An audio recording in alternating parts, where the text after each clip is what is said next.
I don't know if you, the person watching this video, is a Buddhist, a Muslim, a Christian, a Jew, a follower of the Church of Scientology, or a member of the Jedi Order and disciple of the Maestro Yoda. Maybe you're one of those atheists who think religion is a con, and therefore better they don't hit on you with their absurd dogmas and their repressed morals. Or maybe you're one of those who only believes in what can be seen and proved by science. Or perhaps you're one of those people who are indifferent to religious questions, who try to live their lives without getting bogged down with questions that can't be answered. One of those people that surveys define as agnostic. However, surely at some time in your life, whether wanting to or not, being alone or with friends, during the day or at night, sober or drunk, at some point you've wondered, does God exist?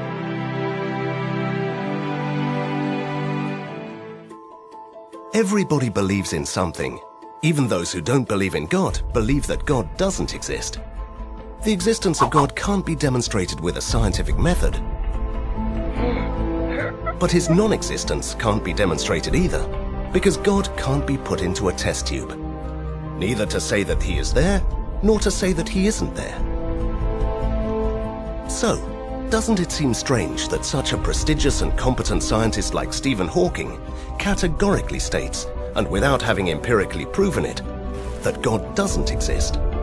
Richard Dawkins shares the same opinion, but there are many scientists that see no contradiction whatsoever between their scientific research and their belief in God. Do you know who proposed the Big Bang Theory? A Belgian priest called Georges Lemaitre. At the foundations of modern genetics, we have Gregor Mendel, the one who did pea plant experiments, who was an Augustinian monk. The same can be said about the director of the Human Genome Project, Francis Collins, who declared himself to be a scientist and a believer.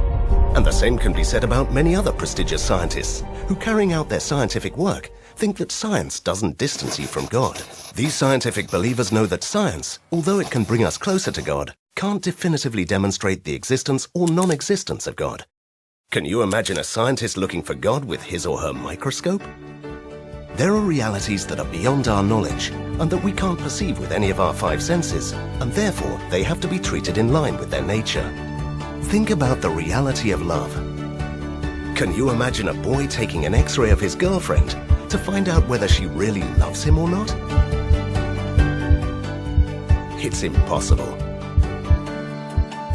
Maybe you've wondered whether that's the way it is now, or whether one day science will be able to answer all the questions. And the question is logical, because human knowledge has never stopped advancing.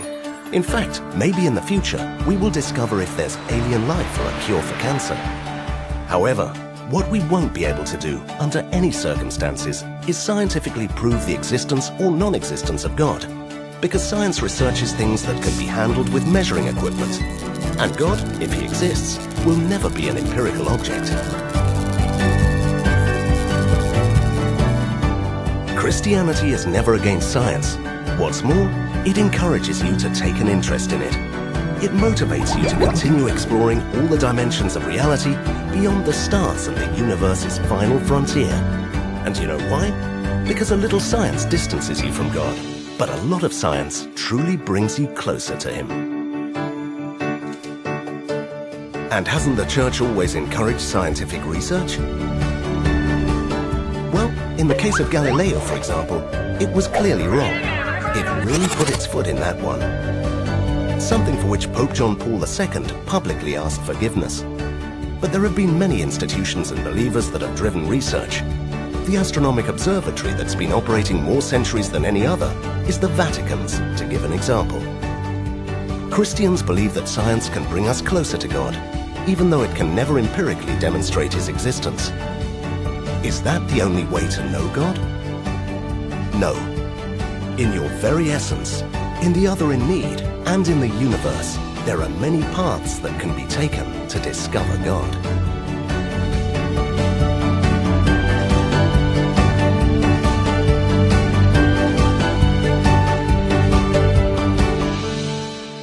For the time being, turn off the smartphone, the tablet, or the computer, and dare yourself to look inwards. In silence, think for a minute about the possibility of God's existence. Do you dare to search?